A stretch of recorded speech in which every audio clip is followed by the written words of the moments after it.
Loveland, Colorado. Today we have Teresa Lomax from Loveland, Colorado. She works with Coldwell Banker, and she's also a client for my video editing business. And I thought it'd be a great thing because people are moving out of California. It's a great way to have you as a viewer decide if you want to move to certain parts of the country or different parts of the country. And we've done Idaho, Texas, Florida, all sorts of places. And today we get to check out Loveland, California. I've been there a few times, and I'll explain that as well when we talk.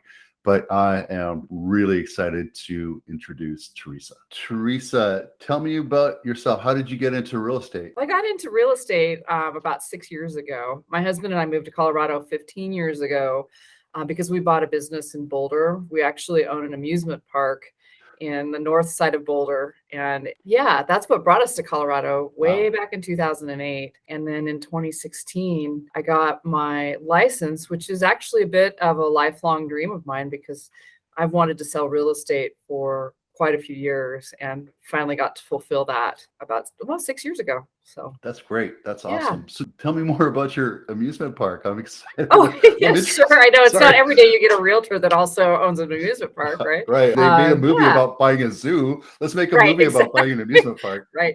So Chris and I own, it's called Gateway Park Fun Center, and it's on the north side of Boulder. The park itself has been around for 40 some years, and we bought it in 2008. We've got go-karts, batting cages, mini golf, arcade, and 300-yard driving range. So yeah, we've had it now for, will be our 15th season of the park. So yeah, that's what brought us here from Oregon, and definitely a labor of love. And it's really an intimate way to see the kids of Boulder and Boulder County grow up. So that's been a real fun thing. Yeah, we grew up going to a lake called Pinecrest Lake, and my aunt and uncle owned this little cabin, like almost the size of this room, little cabin in Longmont, California. And we would spend our summers going up to Pinecrest, and we go down to Miwok Village, and they had this little golf course, a little mini golf course. And it was awesome. It was just this little podunk golf course, and everybody looked forward to going there. Back in the day, it was like 50 cents to play. And then when we grew up and we had kids,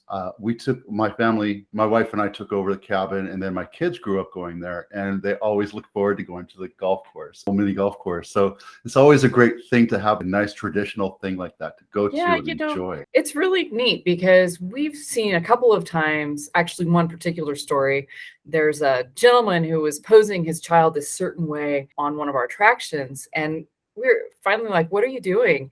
And he said, well, my dad has a picture of me when I was this age at your park. And I'm doing the same so I can have a generational photo of him and then his son. And it struck me how iconic the fun park is for Boulder specifically, but also Boulder County, because we get a lot of folks from the area who come in, and we get some tourists as well on their way up to Rocky Mountain Park. Yeah, that's so great. That is so awesome that you get to do that. We have something called, God, I don't even know what it is. I never went there as a kid, and it was owned by the city, and recently they had remodeled it, put lots of money into it. They had this little dragon with a diesel engine in it, and the kids would start choking and coughing. They would just go through this little train track thing, and all the slides were steel, and you bash your head on the slides. And I took my kids there.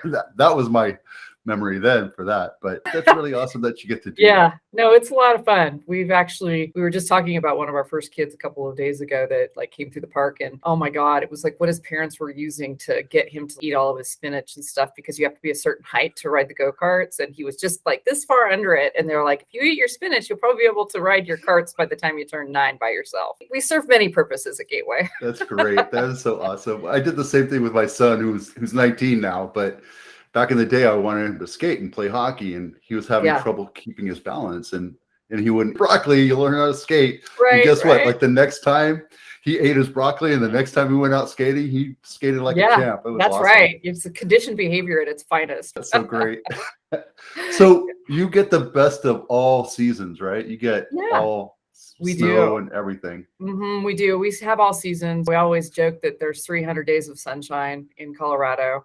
And it's really true. We also have another joke that if you don't like the weather, just wait 15 minutes, because that is also true. It'll be some of the nicest days we have this time of year, like in March, it'll be 70 degrees. And then by the afternoon, you can literally feel it in the air that it just changes, and it'll be snowing a foot the next morning.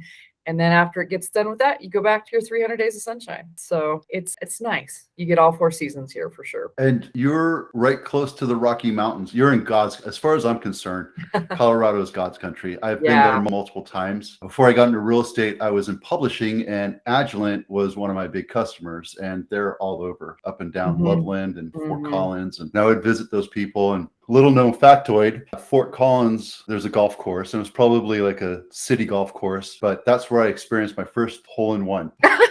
Like a real hole-in-one. Like a real golf course. It wasn't me. It was my client. And I was like, there's no way. There's no way. Sure enough, we walked up to the cup and we had That's awesome. Congratulations. My dad Well, would be very jealous of that because he's golfed his whole life and he's never gotten the elusive hole-in-one. Yeah, I'm such a horrible golfer. I tell people I'm like the water wench when I go play golf, because I go back to my car to go pick up more beer for the guys. And I don't keep score. Exactly. Right. The beer cart person. And I'm a lightweight, so I'm also the driver. So I don't. Yeah, there you go. That's awesome.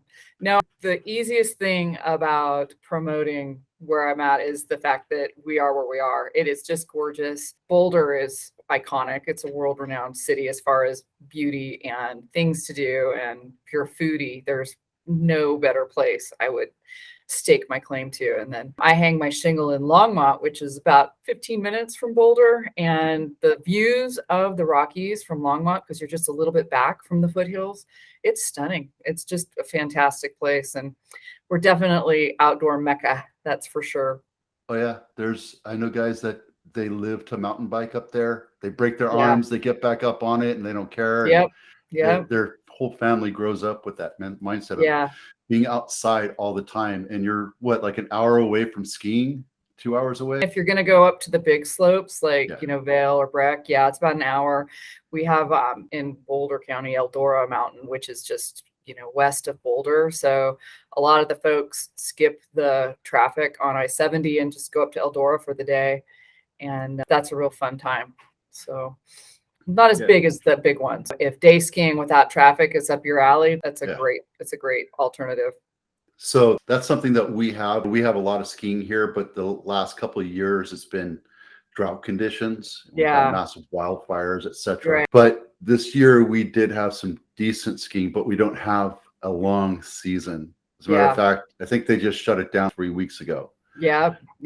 And I grew up going to Dodge Ridge, which is 2.5 hours away on a good day, versus Tahoe from where we live is like 4 hours on a good day. It could be like 8 hours in traffic. No, I've been down I-80 on that thing. It gets a little trafficy on the California side of it. So can I ask you, speaking of trafficy, how about gas? What's gas prices?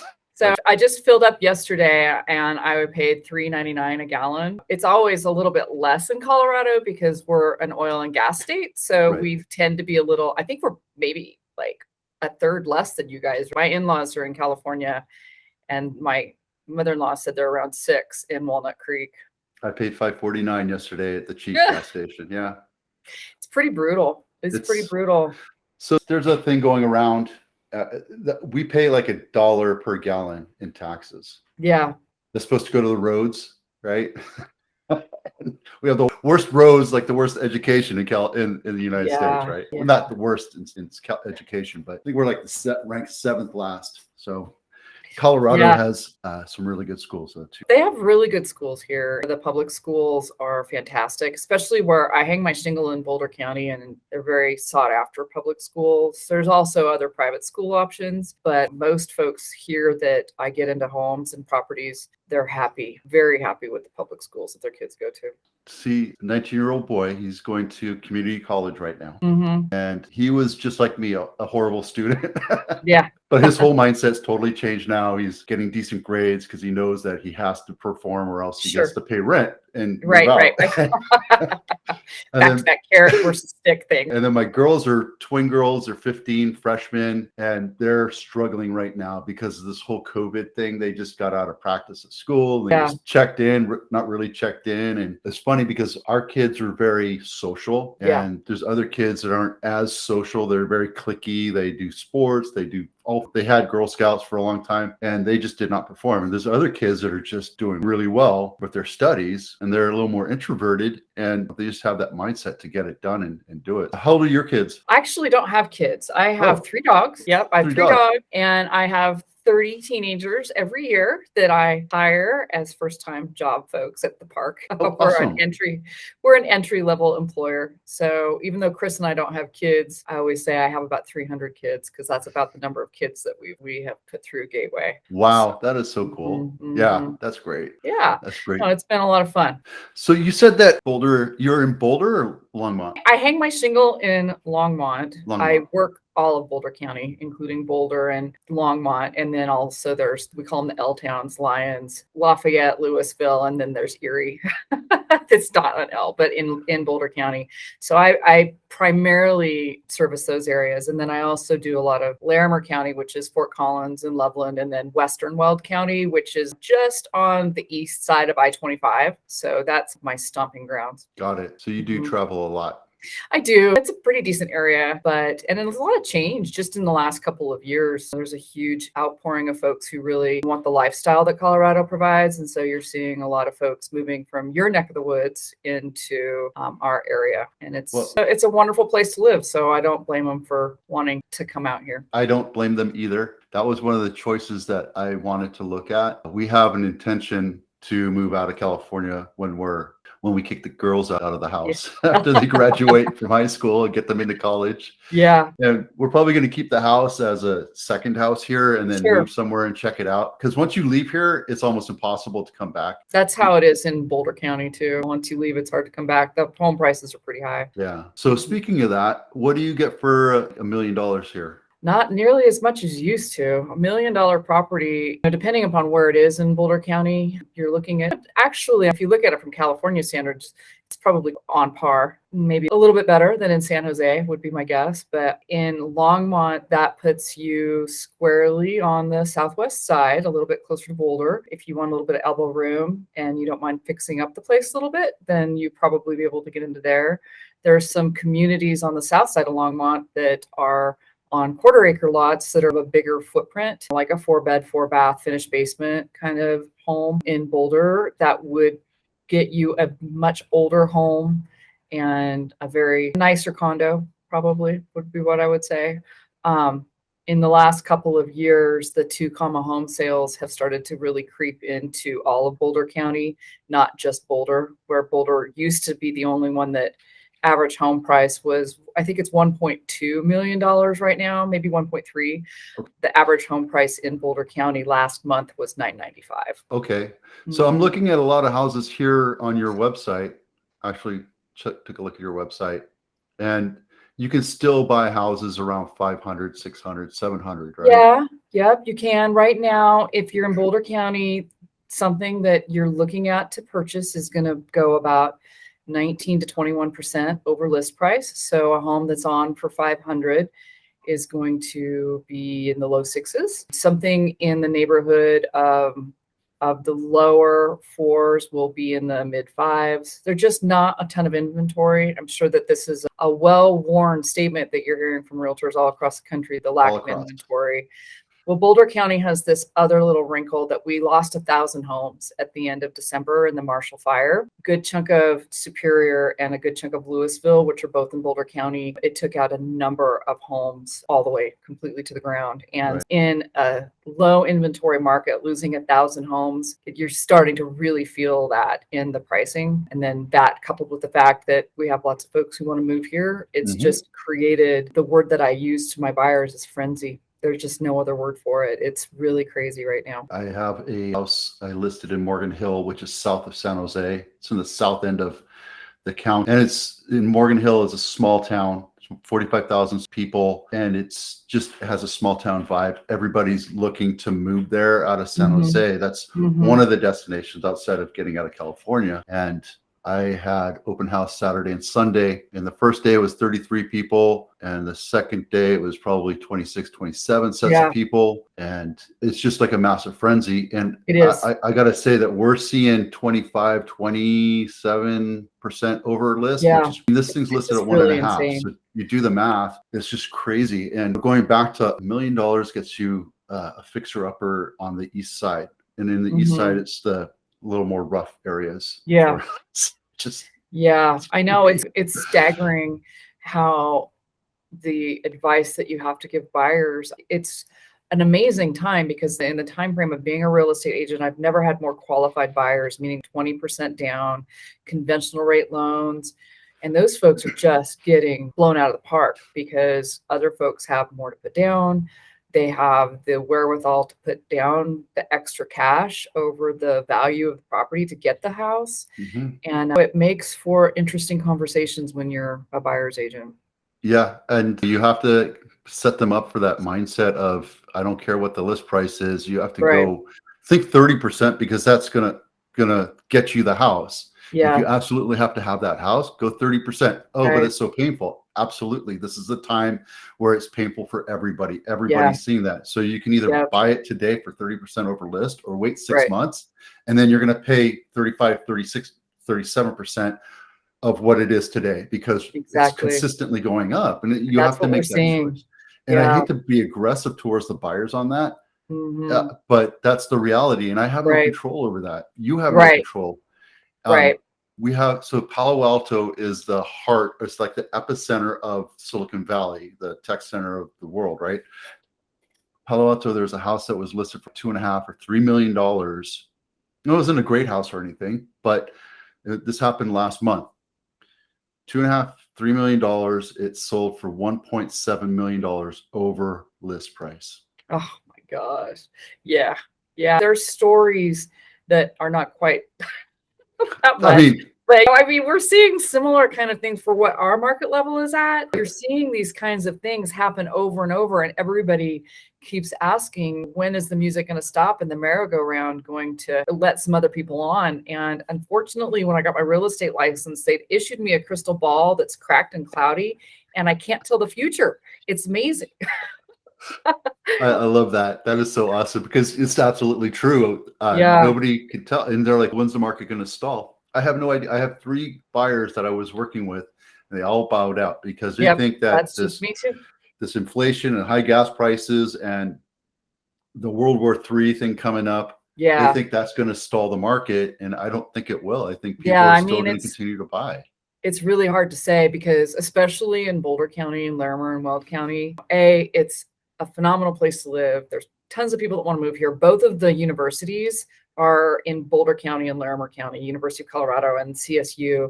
And so there's a lot of traction around that. And then you just can't get around the fact that the 1,000 houses that we lost just really make for a market that is, it's not for the faint of heart. That's for sure. But we can get you in. It's just a matter of knowing what you got to do to get it. So. Right. And those poor people that are sitting in their burnt out lot, they're like, I don't know what to do. And they're waiting on the insurance company. And meanwhile, they can't buy another house because they're financially not destitute, but they're on pause until that all shakes out. And we're hearing that it's going to be probably 4 to 5 years before everything starts to really get ironed out. And that's hard. There's a lot of folks, some good friends of mine actually lost their home. And I think you can probably relate to this in California with all the wildfires that you have had. It's it's heartbreaking to watch friends of yours who you've worked side by side with for years go through something like that. It's almost to the point where it's epidemic. There's just no way to stop it. And the one thing that you have is you have water, you have the seasons, you have weather. Today it's raining, which is, a miracle.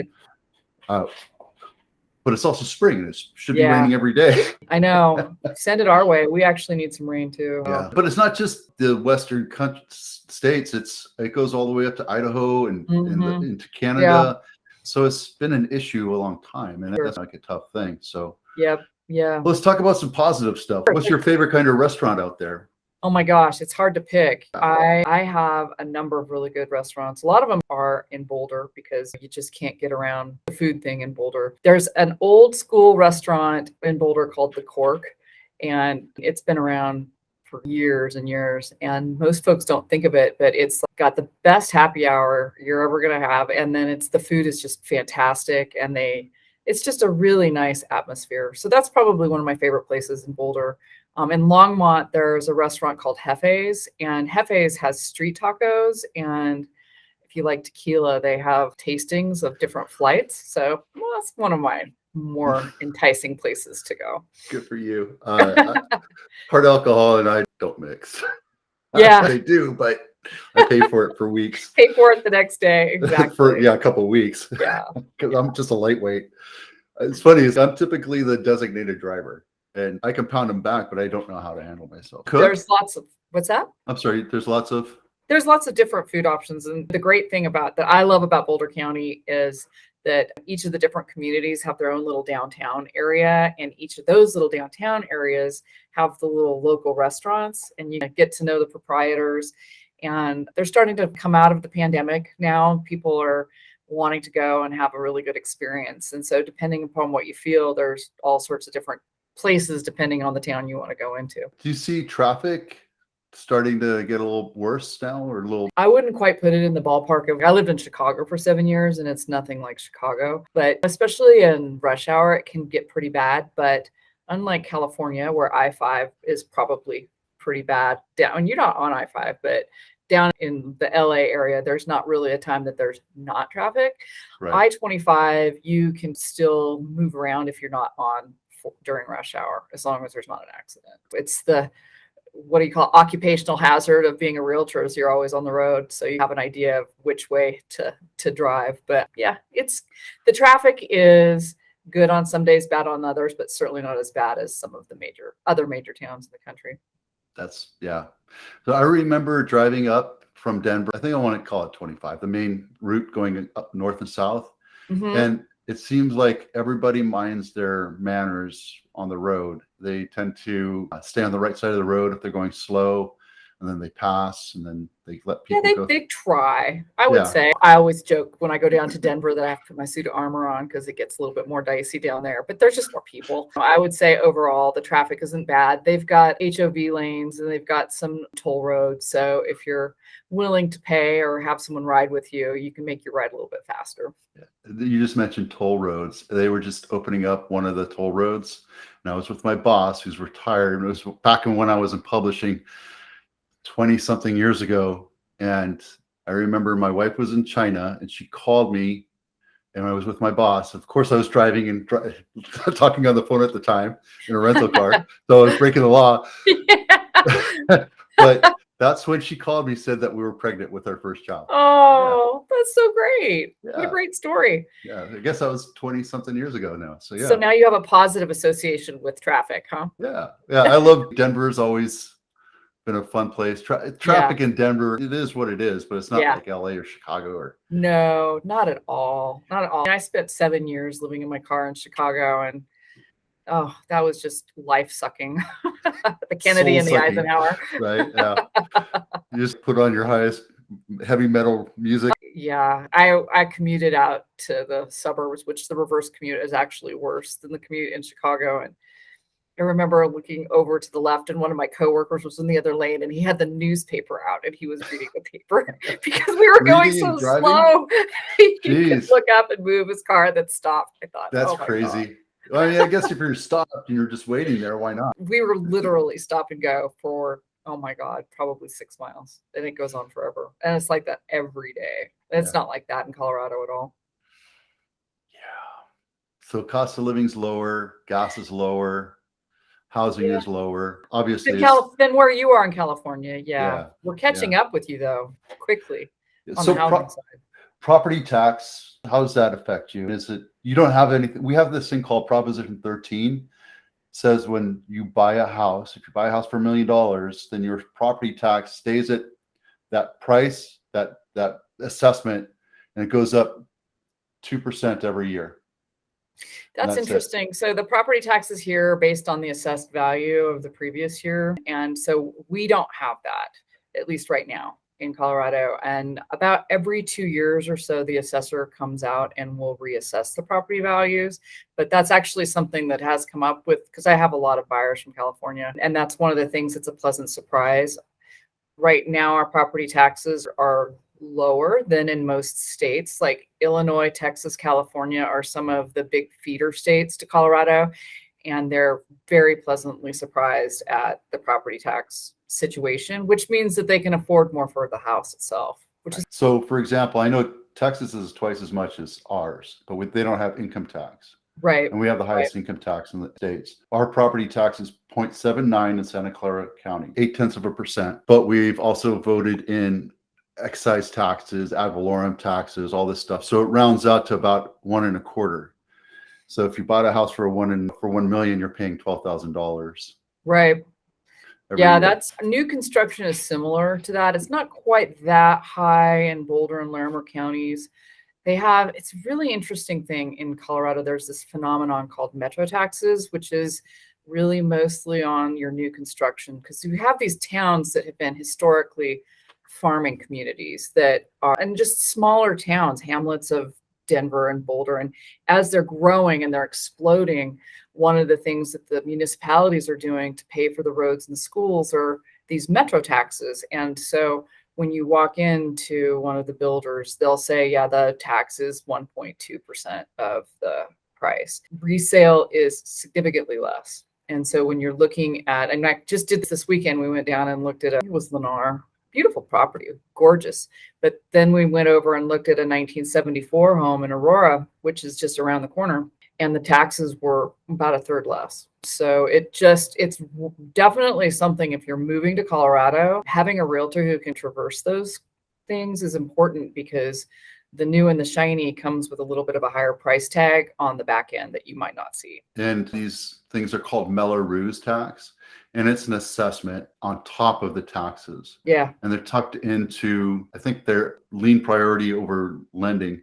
So Wow. it's underneath the property tax, and it's $30,000 or $40,000. It's probably higher now for newer houses. But what happens is you get this development of 100 houses, and the city says you need to add these excess taxes, these Mello-Roos taxes, for $30,000 or $40,000 for that property. And it's just a one-time fee, but it helps to build the roads and the schools and the fire, if they're going to put a fire department in that development. That's exactly right? Dressed up with a different name here in Colorado. Yeah. But it sounds like for yours that the resale homes are also subject to it as well. So depending on the nature of the market, but because it's a seller's market, the buyers always accept that. And it's like a 30-year due payable note. It's treated like a loan, but it's a tax. No, ours is just a tax. Yeah. And interestingly too, it really depends on not the town, but the community that's being built. Because if you get north, there's into Weld County and Johnstown, there's a couple of metro tax districts that could sunset, that will sunset, or they don't have any language about sunsetting. And so it can get really interesting. I have yet to see a tax that truly sunsets. That's what they are supposed to do at some point. Sunset meaning ending, but it's not the same with every community. It's very different based upon the municipality and the builder and the agreement that the municipality and the builder entered into when they built the property. But the tax, like what you just talked about, if there's something like that, I'm not aware of it in Colorado. Yeah. It's just different municipalities. It's a local assessment because they have to build the roads. Yeah. And even large metropolitan areas like San Jose can't afford to do, $200,000 to $1 million worth of road building. That's not really their developer wants to do it, has to go on them. And then the onus has to fall upon the homeowner, which if you think about it, they should just shove that into the price of the home and it'd be done with it. But or just builders do what assess they it. have to do. I've always wondered, this doesn't need to go in the thing, but I've wondered why the resale homes get out of those taxes. They're going to drive on the same roads and they're going to ride on the same schools. But so far that hasn't been declared unfair taxation, and it's going through everywhere. We had a tax put on the last ballot and it got voted down. It was to increase the gas taxes, because why not? And they're supposed to go and help improve the roads, so that it's absolutely not helping. And I had friends that are, one's a teacher, and they're like, hey, so I was thinking about voting on Measure E, and this Measure E talked about raise money for teachers. And I'm like, that's bullshit.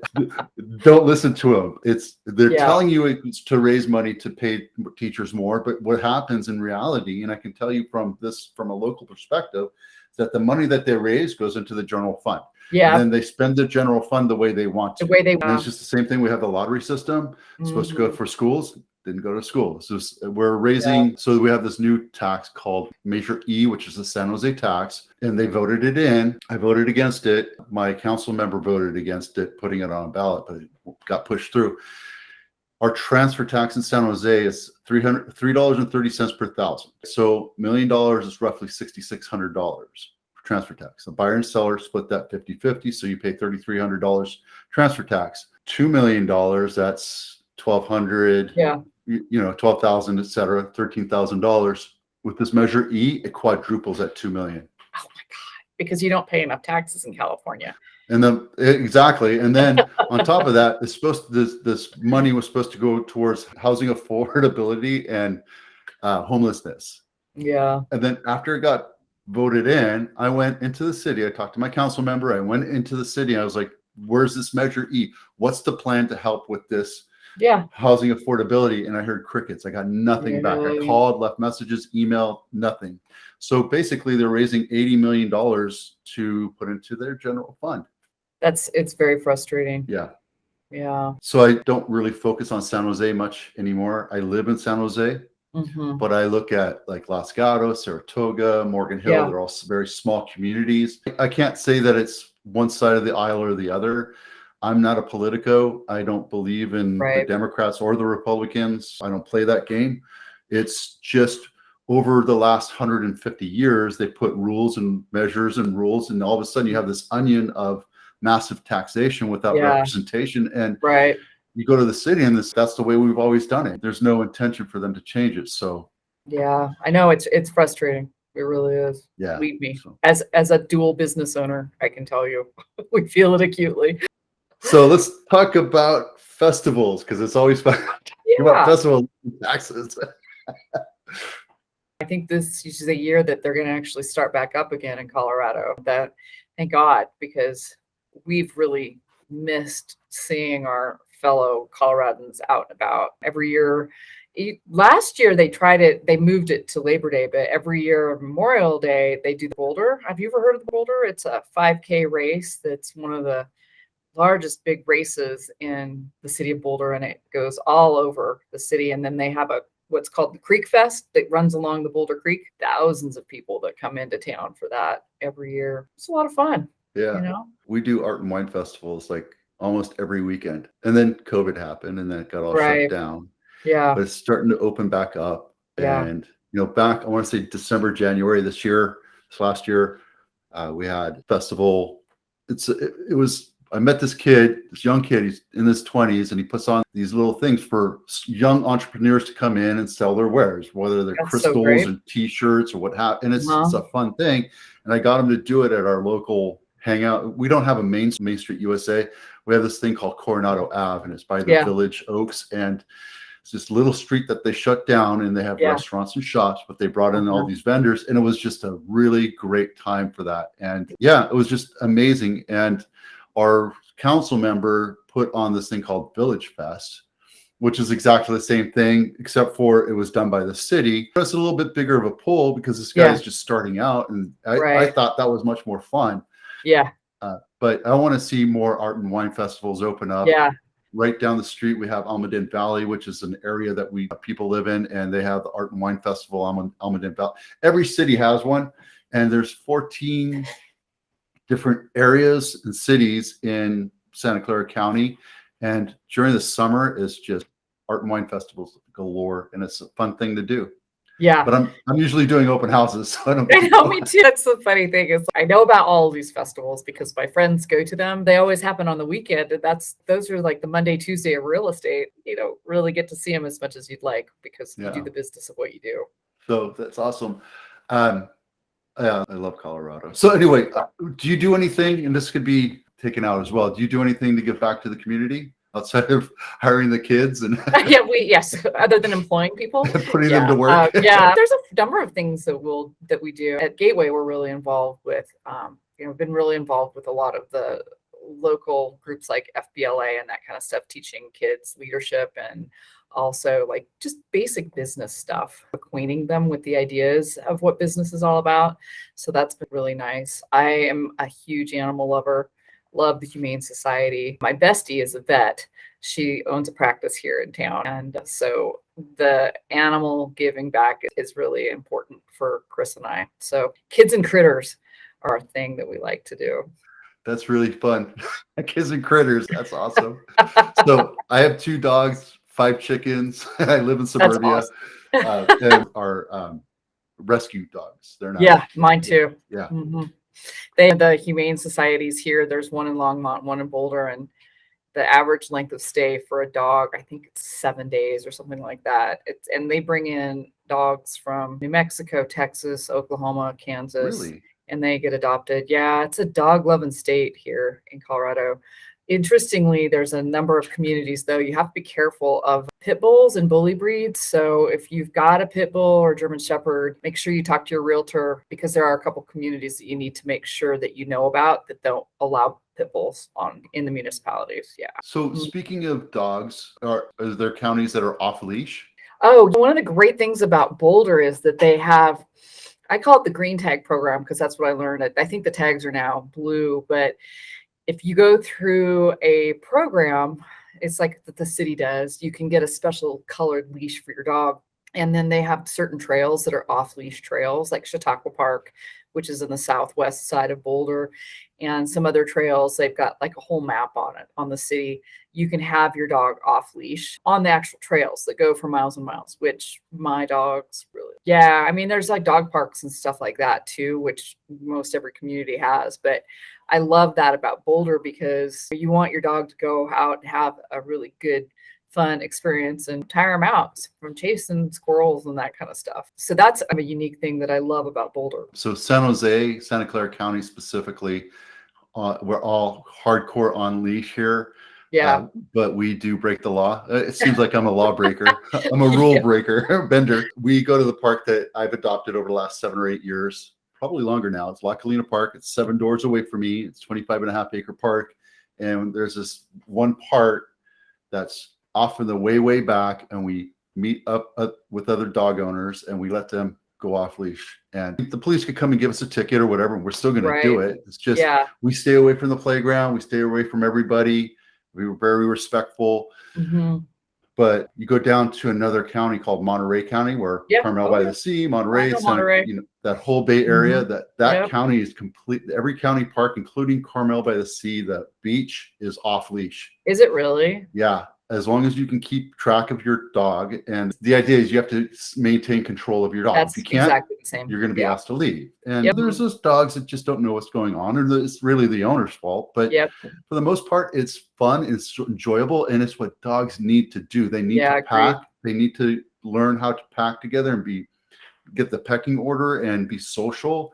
And like right now, I'm supposed to be at the park right now, but my dogs are like, hey, it's Dad, Dad. you just hold off.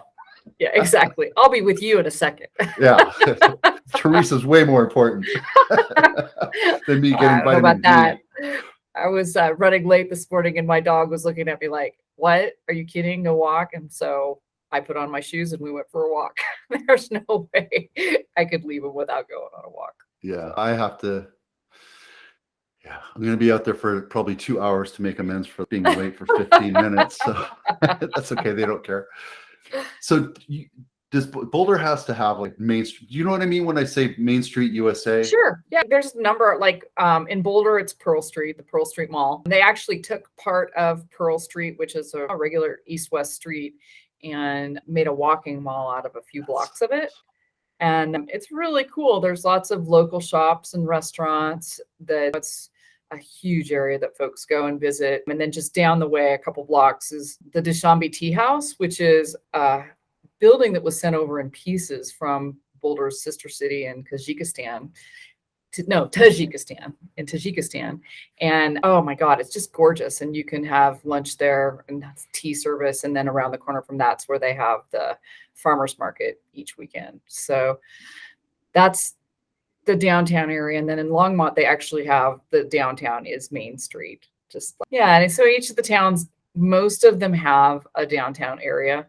There's a few that don't, but in Boulder County, most of the main streets, they might not be named Main Street like Longmont, but they have those. Yeah, you have to have that heart of the city or the town. Yeah. And that's the struggling thing about San Jose. It's so big. Yeah. We have San Pedro Square, which is downtown. And that's 20-minute drive from where I live. And then you have to park and you have to pay for parking. And then you have to go there and you have to follow the rules. There's Willow Glen, which is really nice. It's very uppity, very high end. Yeah. And it's a beautiful town. It's a great. We went there 2 weekends ago, dinner with another couple, and we were hanging out. And it's always just enjoyable to do that kind of thing. I live in Blossom Valley, which is the southern end of San Jose. And if you look at the map, there's Santa Teresa, Blossom Valley, and Almaden Valley. And there's restaurants, but there's no Main Street. And that's one of the things. Like last year when I went to Karen's talk, she had a little thing last year in Georgia. I went to Georgia, and they obviously have Savannah, which is Savannah's great. Savannah's beautiful. And then they have. I was with a buddy that I served with. He's my travel buddy, and we go traveling everywhere. And we went to South Carolina. We went to Beaumont. We went to Beaufort. We went to all these different little tiny towns. It's just that's what I want to live in. I want to live in a place like that. Yeah. And even in Morgan Hill, where I have that one listing that I did this weekend, they have Monterey Road, which is originally was like the entire El Camino highway from San Diego all the way up to, I think, Washington. That was the main thoroughfare for a long time. And now it's just Monterey Road, and great shops, great place. I just did a drone video flying over there, and they had this old style movie theater, and it's really quaint. Yeah. So I would say that, especially where I live in Boulder County, that's one of the defining things about it. In fact, if you watch my videos, that's one of the things that I probably hammer a little bit too much, even because I love it so much. I think that it's something that I like to share with folks who are thinking about moving here, because downtown Erie has a completely different feel than downtown Louisville and Boulder, but yet there's still something to be experienced there in each of the towns. Yeah. Absolutely. Absolutely. What's your favorite house type or style? Oh, I've always been partial myself personally to a ranch. I just like how they feel. Everything's accessible on the main floor. That's been my personal preference. I'm from Oregon, and where I lived in Bend, there's no such thing as basements. So one of the cool things about Colorado is that a lot of the houses have basements in them, and they'll be finished. So you can have homes that have a little bit more square footage if it's all on one level technically, but then you could go downstairs and have a little bit more spread out room. I come from Canada, Winnipeg. They all had basements. As a matter of fact, we were talking about the other day, I was a latchkey kid, and that was my job. I didn't go into the house. I don't even think I was allowed into the house, but that's probably therapy that I have to uncover. I would come home from school, open up the door, go down into the basement, and just hang out there until my parents came home. That was what you did. Yeah. We have a lot of different styles of homes here. The style of home that is really common in Colorado. I don't know if you have them in California. They're called the tri-level. Do you have tri-levels there? Yeah. So I didn't really see a ton of those in Oregon or nothing like that in Chicago, because I lived in the city. But that's been a good starter home for a lot of my clients. A lot of them built in the 80s and early, where you have your main level where you walk in, you have like a sitting area, and then your kitchen, then you go down a half a flight and you have another living room, and then you go upstairs and all your bedrooms are up there. That's something that is a really popular thing for a lot of my first time home buyers here in Colorado, and something unique to me when I got into real estate.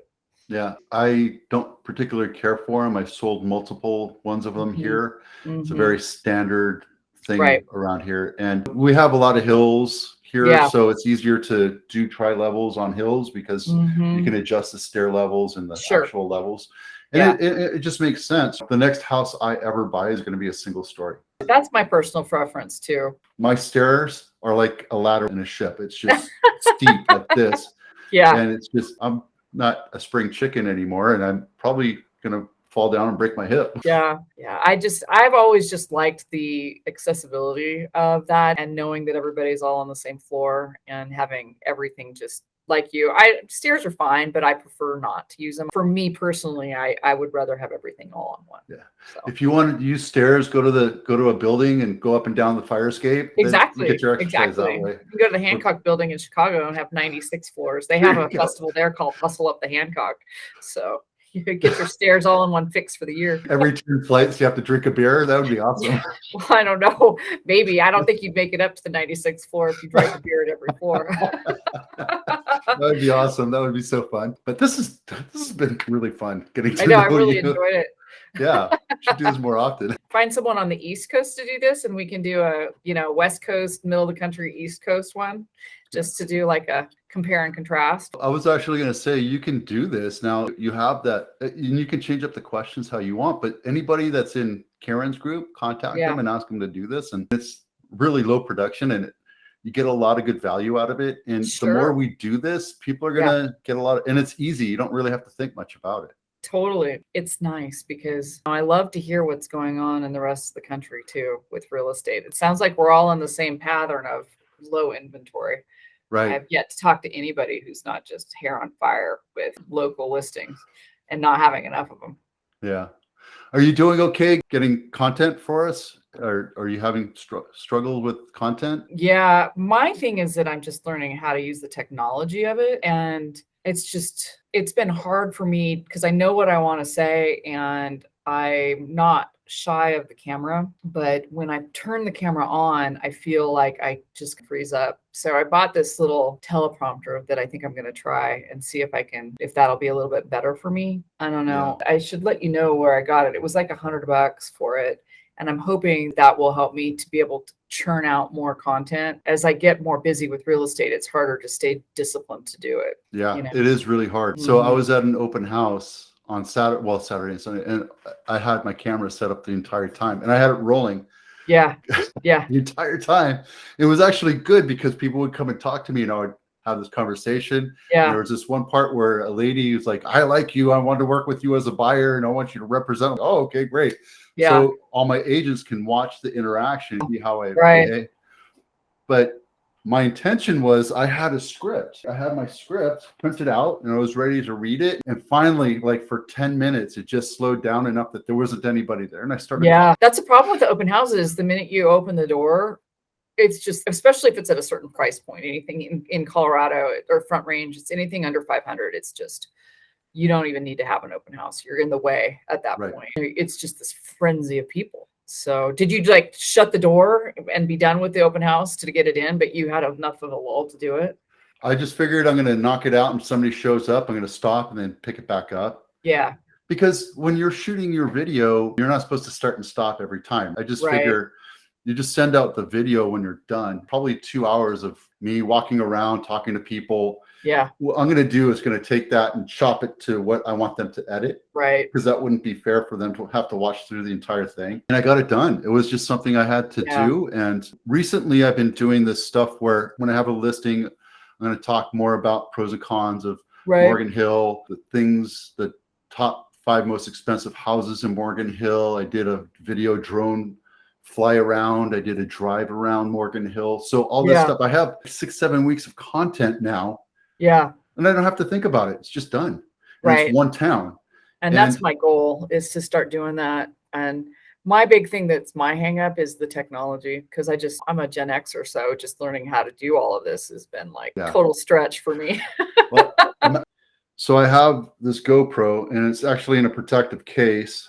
And then this is a magnetic Huda Huda right here. And I just plug it to there. Yeah. And I put it on my car and I just drive around. But I also have an idiot port on it so that when I drive too fast and it falls off, it doesn't fall on the ground.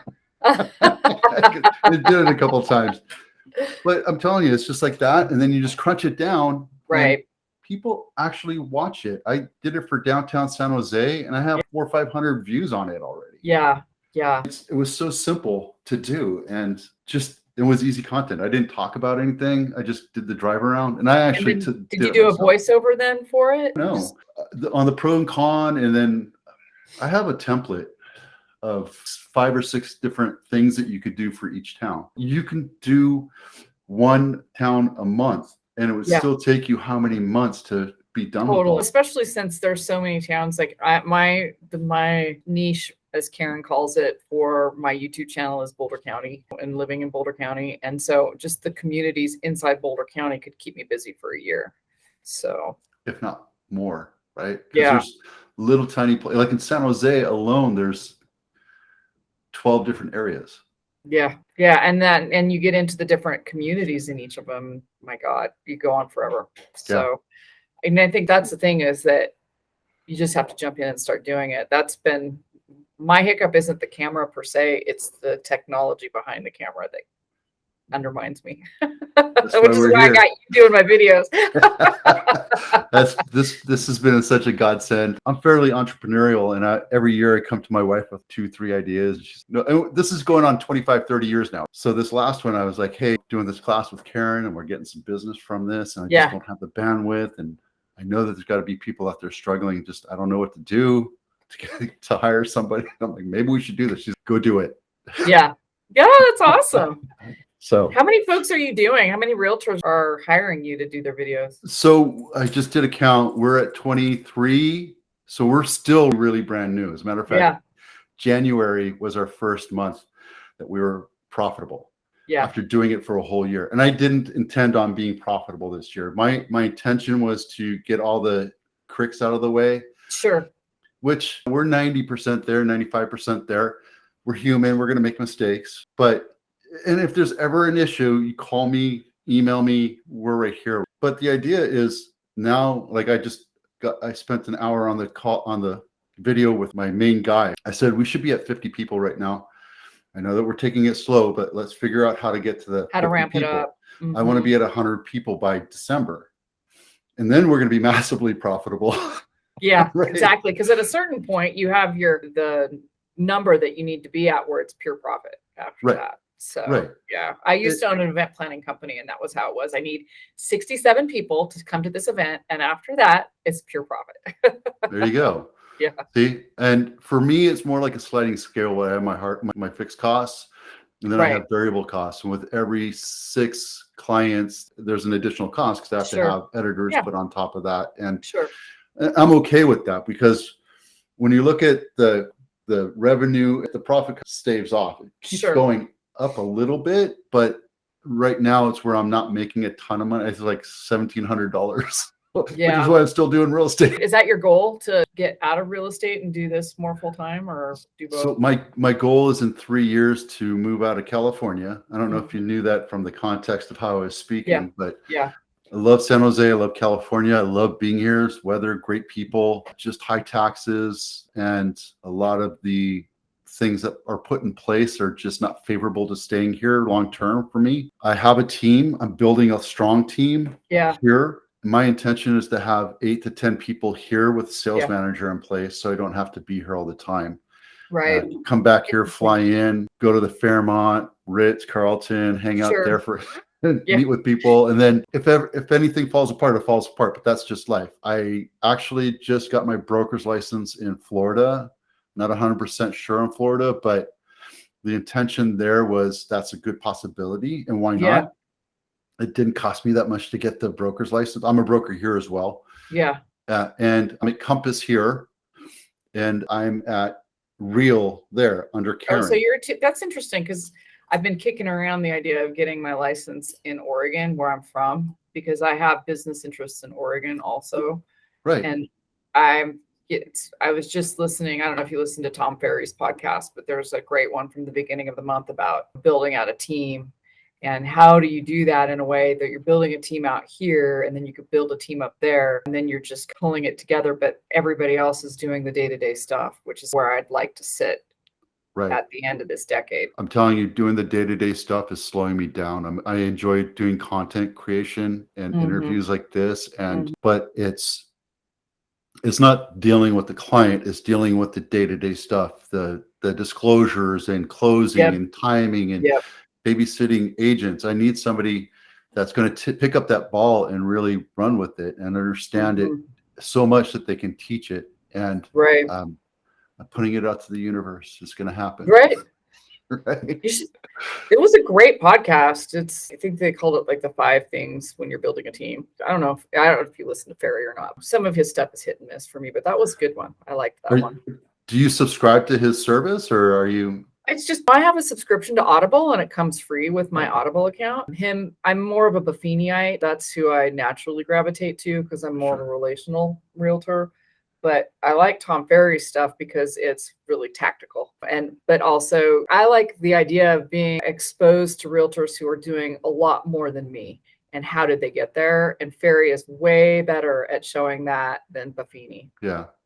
Maybe I'll listen to him. I like podcasts. I do listen to a lot of Real Estate Rockstar by Phil Hyben. Oh, really? Yeah. And they bring in a lot of guys. That's how I met Karen, actually. Is it really? Yeah. I was with a guy, real estate marketing dude, amazing guy down in Cuevas, down in San Diego. He was on the Ferry show.